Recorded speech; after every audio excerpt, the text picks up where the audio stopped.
নমস্কার।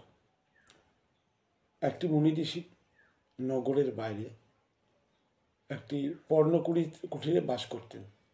যে মুনি ঋষি ছিলেন আয়ুর্বেদ সম্বন্ধে বিজ্ঞ।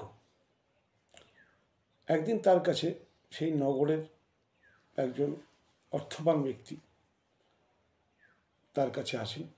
তাকে এসে বলেন, হে মুনিবর, আমার অর্থের অভাব নেই, আমার সব কিছু আছে, সুখ সম্পত্তি সব কিছু আছে, কিন্তু আমার শরীর ভালো নেই। প্রতিদিন প্রতি মুহূর্তে কিছু না কিছু সমস্যা আমার লেগেই থাকে। আপনি কি আয়ুর্বেদের এই সম্পদের ভেতর থেকে আমাকে খুব সহজে কিছু সূত্র বলতে পারেন যাতে আমি সুস্থ থাকতে পারি? সে মুনি তার কথা মন দিয়ে শুনলেন, কিছুক্ষণ চুপ করে থাকলেন, দেখে বললেন যে আয়ুর্বেদের নিয়ম অনুযায়ী বাত, পিত্ত ও কফ এই তিনটেই মূল কথা। আমাদের শরীর এই তিনটে দোষ, বাত দোষ, পিত্ত দোষ ও কফ দোষ দ্বারা আমাদের পূর্ণ শরীর নিয়ন্ত্রিত হয়। আমরা যদি বাত, পিত্ত, কফ এই তিনটিকে নিয়ন্ত্রণে রাখতে পারি, তাহলে আমরা প্রায় 148 ধরনের রোগ থেকে নিজেকে বাঁচাতে পারি। শরীর যদি বাত বিগড়ায়, মানে বাত রোগের যদি বৃদ্ধি হয় বা বাতের ভারসাম্য যদি নষ্ট হয়, তাহলে প্রায় 80 ধরনের রোগ হয়। যদি পিত্ত বিগড়ায়, তাহলে 46 থেকে 50 ধরনের রোগ হয়। আর যদি কফ বিগড়ে যায়, তাহলে প্রায় 28 ধরনের রোগ হয়।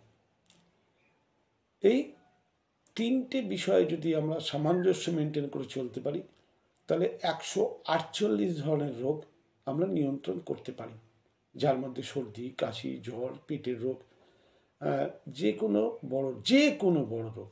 সব রোগের মূল কারণ হচ্ছে ত্রিদোষের সন্তুলনের অভাব, অর্থাৎ ত্রিদোষের ব্যালেন্স বিগড়ানো। সেই ঋষি বলেন, ভারতবর্ষের মহাঋষিদের একজন বাগভট্ট, আপনারা শুনে থাকবেন।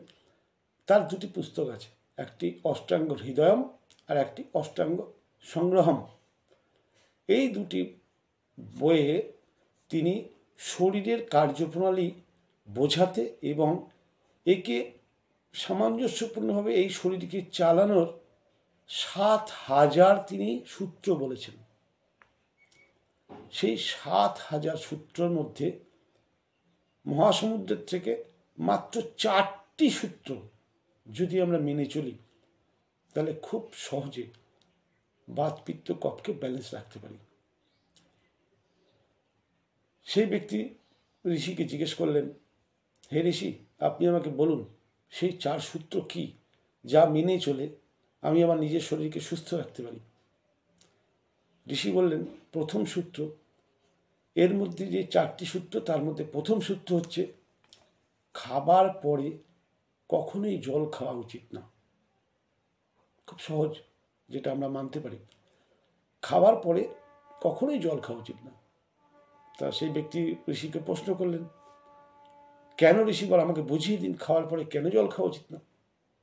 তখন সেই ঋষি বোঝালেন, আমরা যখনই কোনো খাবার খাই, সেই খাবার আমাদের ইংরেজিতে স্টমাক, সংস্কৃতে জঠর বা আমাশয়, অর্থাৎ জঠরে গিয়ে বা পেটে গিয়ে জমা হয়। যে পেটের মধ্যে খাবার যাওয়ার সঙ্গে সঙ্গে অ্যাসিড সিক্রেশন হয়, যেটাকে আমরা বলি জঠর অগ্নি উদ্দীপ্ত হওয়া। আমরা জানি যে পেটের মধ্যে আগুন জ্বলছে বলি, অ্যাকচুয়ালি তো আগুন জ্বলে না, সেখানে অ্যাসিড সিক্রেশন হয়। যে অ্যাসিডের মধ্যে খাবারগুলো পড়ে তার মলিকুলগুলো ভেঙে যায় এবং খাবারটা ডাইজেস্ট হয়। কিন্তু আমরা যদি জল খেয়ে ফেলি খাবার পরেই, তাহলে সেই অ্যাসিডের ঘনত্ব কমে যায়। ঘনত্ব কমে যাওয়ার ফলে কি হয়, খাবারগুলো যতটা ডাইজেস্ট হওয়ার কথা ছিল ততটা ডাইজেস্ট হতে পারে না। ফলে কি হয়, খাবারগুলো হজমের বদলে পচতে শুরু করে। ফলে আমাদের 100 ধরনের রোগ সৃষ্টি হওয়ার সূত্রপাত শুধু এই জন্য হলো যে খাবারটা হজম হতে পারলো না, কারণ আমরা খাওয়ার পরেই সঙ্গে সঙ্গে জল খেয়ে ফেলেছি। সেই ব্যক্তি মুনিকে জিজ্ঞেস করলেন, তাহলে কি আমরা জল খাবো না? বলে, হ্যাঁ খাবেন, খাবার অন্ততপক্ষে 1 থেকে 1.5 ঘন্টা পর। তিনি আবার প্রশ্ন করলেন, কেন 1 থেকে 1.5 ঘন্টা পর কেন? উনি বললেন, ওই ঋষি বুঝিয়ে বললেন যে আমাদের জঠরের ভেতর যে খাবারটা আমরা গেছে, সেই খাবারটা সেই অ্যাসিড দ্বারা বা জঠরাগ্নি দ্বারা পরিপক্ক হতে, অর্থাৎ ডাইজেস্ট হতে সময় লাগে মিনিমাম 1 ঘন্টা থেকে 1.5 ঘন্টা। সেই 1 ঘন্টা থেকে 1.5 ঘন্টা জল খাওয়া উচিত নয়। আচ্ছা, 1 ঘন্টা থেকে 1.5 ঘন্টা কেন? যদি গরমকাল হয় তাহলে 1 ঘন্টার মধ্যেই যথেষ্ট, আর যদি শীতকাল হয় আমাদের জঠরাগ্নি তখন একটু ডাউন থাকে, তখন 1.5 ঘন্টা করা উচিত। তখন সেই ভদ্রলোক বললেন, আচ্ছা খাওয়ার পরে তো আমরা জল খাবো না, অন্য কিছু কি খাবো না? বলে, হ্যাঁ খাওয়া যেতে পারে, লেবুর রস খাওয়া যেতে পারে, যে কোনো টক ফলের রস খাওয়া যেতে পারে, দইয়ের ঘোল খাওয়া যেতে পারে, অথবা দুধ খাওয়া যেতে পারে। যদি আপনি আরও ভালো উপকার চান তাহলে সকালে ব্রেকফাস্টের পর সিট্রাস ফ্রুট জুস অর্থাৎ টক ফলের রস খান। দুপুরবেলা খাওয়ার পর অবশ্যই ঘোল মানে দইকে ফেটিয়ে তার ভিতরে যে মাখন সরিয়ে ঘোল খান। রাত্রে খাওয়ার পর দুধ খান। যদি এই নিয়ম মানতে পারেন তাহলে আপনি আয়ুর্বেদের জল খাওয়ার যে নিয়ম সঠিকভাবে মানতে পারছেন। তার বক্তব্য অনুযায়ী সেই ঋষিমুনি বললেন যে বাগভট্টের বক্তব্য অনুযায়ী দ্বিতীয় সূত্র শুনে নিন। দ্বিতীয় সূত্র বাত পিত্ত কফ তিনটি সম রাখতে, এর আগে যেটা করলেন সেটা পিত্ত সমান রাখতে, এবার হচ্ছে বাত পিত্ত কফ তিনটিকেই যদি সমান রাখতে চান, জল খান চায়ের মতো, চুমুক দিয়ে অল্প অল্প করে, একদম ঢক ঢক ঢক ঢক ঢক ঢক করে 1/2 লিটার 1 লিটার মোটেই না। আবার সেই ব্যক্তি জানার জন্য প্রশ্ন করলেন, মুনিবর আমাকে বুঝিয়ে বলুন কেন আমি অল্প অল্প করে চায়ের মতো জল খাবো? তখন মুনিবর বোঝালেন যে আমাদের পেটে থাকে অ্যাসিড, অম্ল, আর ভগবানের এমন অমোঘ সৃষ্টি, আমাদের মুখের ভিতরে যে লালা সেটা হয় ক্ষার।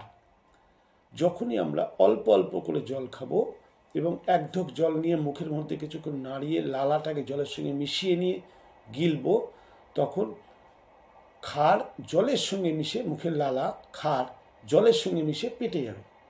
পেটে যাওয়ার ফলে কি হবে? আমাদের অম্ল শান্ত হবে। তাহলে আপনারা পড়েছেন বিজ্ঞানের পরিভাষায় অ্যাসিড আর ক্ষার মিললে নিউট্রাল অর্থাৎ জল হয়ে যায়। তাহলে আমাদের পেটের যে অম্লত্ব, পেটের অম্লত্ব নর্মাল হবে। পেটের অম্লত্ব যদি নর্মাল হয় তাহলে কখনোই রক্তের অম্লত্ব বাড়বে না। আর রক্তের অম্লত্ব যদি না বাড়ে তাহলে শরীরে বাত পিত্ত কফ সবসময় ব্যালেন্স থাকবে।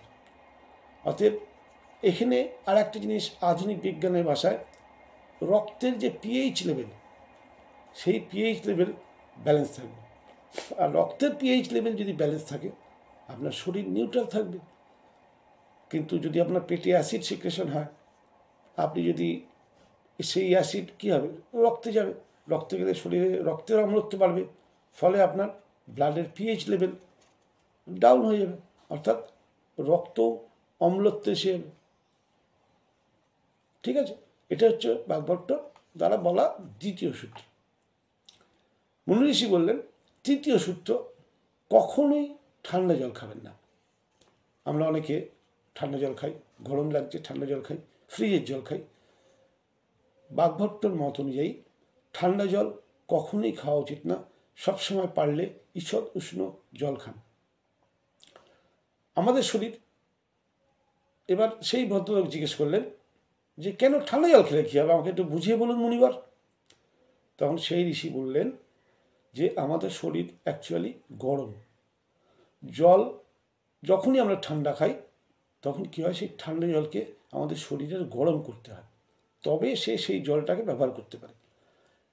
ঠান্ডা জলকে গরম করার জন্য আমাদের শরীরের প্রচুর এনার্জি এবং ক্যালোরি বার্ন করতে হয়। ঠান্ডা জলে যদি খাই তাহলে শরীর আমাদের বিগড়াবেই। আমরা শরীরের ঠান্ডা গরমের যে ব্যালেন্স সেটা আমরা ইচ্ছা করে বিগড়ে ফেলছি। অতএব শরীরের যে টেম্পারেচার, সেম টেম্পারেচার যাকে বলা হয় ঈশদুষ্ণ, সেই টেম্পারেচারে যদি জল খাই, শরীরকে যদি পরিশ্রম করে জলকে গরম করতে না হয়, তাহলে শরীর খুব খুশি থাকে এবং শরীরের ভেতরের ব্যালেন্স বিগড়ায় না, ফলে বাত পিত্ত কফের ব্যালেন্স বিগড়ায় না। যদি আপনি বরফ দেওয়া বা ঠান্ডা জল খান, তাহলে প্রথমে পেট ঠান্ডা হবে, পেট ঠান্ডা হলে রক্ত ঠান্ডা হবে, রক্ত ঠান্ডা হলে হৃদয় ঠান্ডা হবে, হৃদয় ঠান্ডা হলে মস্তিষ্ক ঠান্ডা হবে, আর মস্তিষ্ক ঠান্ডা হলে মানুষের মৃত্যু পর্যন্ত হতে পারে। এটা আয়ুর্বেদের ভাষা অনুযায়ী বলা আছে। জল তাহলে কিরম খাওয়া উচিত? মাটির পাত্রে জল রেখে সেই জল যে ঠান্ডা হয় সেই জল খান। সেই জল কখনোই আপনার স্বাস্থ্যের জন্য খারাপ নয়, অথবা আপনি ঈশদুষ্ণ জল খেতে পারেন। ঋষি বললেন এটা যদি কেউ মানতে পারে তাহলে তার শরীরের বাত পিত্ত কফ চট করে বিগড়াবে না। এবার আসছি 4 নম্বর এবং শেষ নিয়মে। 4 নম্বর নিয়ম, সকালে ঘুম থেকে উঠেই পেট ভরে ঈশদুষ্ণ জল পান করা উচিত। প্রত্যেকটা মানুষকে সুস্থ থাকতে গেলে সকালবেলা ঘুম থেকে বিছানা ছেড়ে উঠেই ঈশদুষ্ণ জল পেট ভরে পান করা উচিত। কারণটা কি? সেই ভদ্রলোক জিজ্ঞেস করলেন যে ঋষি বল, এটাও আমাকে বুঝিয়ে বলুন যে কেন আমি সকালবেলা ঘুম থেকে উঠে পেট ভরে ঈশদুষ্ণ জল খাবো। সারাদিনে অন্য সময় কিন্তু আয়ুর্বেদে কোথাও পেট ভরে জল খাওয়ার কথা বলা নেই। সব জায়গায় বলা যায় পিপাসা অনুযায়ী জল, প্রয়োজন অনুযায়ী জল। কিন্তু একমাত্র বাগভট্টের বা শাস্ত্রে যদি পড়েন বাগভট্ট সংহিতা, তাহলে সেক্ষেত্রে দেখা যাবে একমাত্র উনি বলছেন যে সকালবেলা ঘুম থেকে উঠে পেট ভরে খালি পেটে জল খেতে হবে। এর কারণ কি? এর কারণ হচ্ছে সকালবেলা 1 নম্বর কারণ, ইনি 3-4টে কারণ দেখিয়েছেন। 1 নম্বর কারণ, আমাদের সারা রাত পেটের মধ্যে অ্যাসিড সিক্রেশন হয়। সকালবেলা ঘুম থেকে উঠেই যদি আমরা মুখের লাড় অর্থাৎ লালা মিশিয়ে যদি তার সঙ্গে জল আস্তে আস্তে গিলি, তাহলে কী হবে? আমাদের পেটের পিএইচ ব্যালেন্স হবে, অর্থাৎ অ্যাসিড আর ক্ষার মিশে নিউট্রাল হবে, পেট শান্ত হবে। অ্যাসিড, বুক জ্বালা, অম্বল এগুলো সারাদিন হওয়ার চান্স খুব কম। 2 নম্বর সুবিধা, রক্তের ভলিউম বাড়ে। কী করে বাড়ে? আপনি কাল রাতে যখন ঘুমিয়েছেন তখন থেকে ঘুম থেকে ওঠা পর্যন্ত জল খাননি, শরীরের যে ক্রিয়া বিক্রিয়া সেগুলো কন্টিনিউ চলেছে। রাতে যদি গরম থাকে তাহলে ঘামও হয়েছে, ঘামের মাধ্যমে কিছু শরীরের থেকে জল বেরিয়েছে, এবং আপনার ইউরিন ব্লাডারে প্রচুর ইউরিন জমা হয়েছে। ইউরিনটা এলো কোথা থেকে? আপনার রক্ত থেকে। রক্তের যে জল সেটা আস্তে আস্তে সংগ্রহ করে ইউরিনে কনভার্ট হয়েছে। তাহলে যে ইউরিনটা সকালবেলা আপনার বেরোলো, সেই ইউরিনটাতে অ্যাকচুয়ালি তো ব্লাডের ভলিউম থেকে আপনার জলের পরিমাণ কমেছে, আপনি তো জল খাননি আর। ফলে কী হচ্ছে? ব্লাড ভলিউম আপনার ঘুম থেকে ওঠার পরে কম। আপনি যত তাড়াতাড়ি বেশি করে ঈশদুষ্ণ জল খাবেন, অর্থাৎ নর্মাল বডি টেম্পারেচারের জল খাবেন, শরীর কী করে সেই জলটাকে তাড়াতাড়ি অ্যাবজর্ব করবে, এবং অ্যাবজর্ব করলেই আপনার ব্লাড ভলিউম আবার ব্যালেন্স হয়ে যাবে। এটা 2 নম্বর সুবিধা।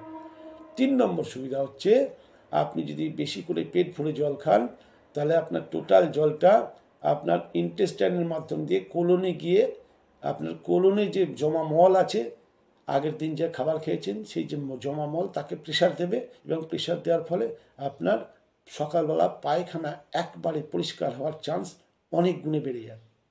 ফলে কোষ্ঠকাঠিন্য আসবে না। আর আমরা সবাই জানি যে কোনো রোগের মূল কারণ হচ্ছে কোষ্ঠকাঠিন্য। অর্থাৎ কোষ্ঠকাঠিন্যকে কন্ট্রোল করার সবচেয়ে ভালো রাস্তা হচ্ছে সকালবেলা ঘুম থেকে উঠে পেট ভরে ঈশদুষ্ণ জল। যদি এই 4টি নিয়ম আমরা মানতে পারি, তাহলেই কিন্তু আমরা বাত পিত্ত কফ এই 3টিকে ব্যালেন্স করে আমরা সুস্থ জীবন যাপন করতে পারি। খুব সহজ।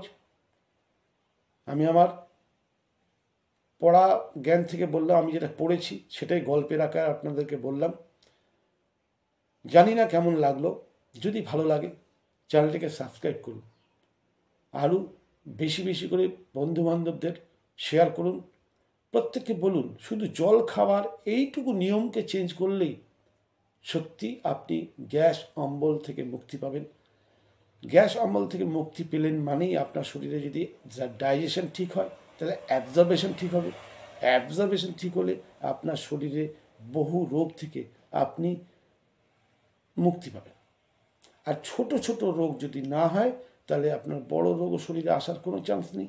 অতএব আপনারা ছোট্ট 4টি নিয়ম, প্রথম নিয়ম মনে রাখতে হবে, খাওয়ার পরে জল না খাওয়া। দ্বিতীয় নিয়ম কি বললাম, প্রথম নিয়ম হচ্ছে খাওয়ার পরে জল না খাওয়া। দ্বিতীয় নিয়ম হচ্ছে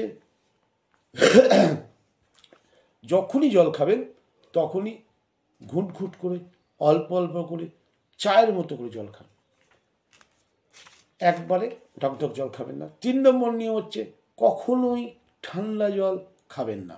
ফ্রিজের জল তো মোটেই নয়, বরফ দেওয়া জল তো মোটেই নয়, ঠান্ডা পানীয় মোটেই নয়।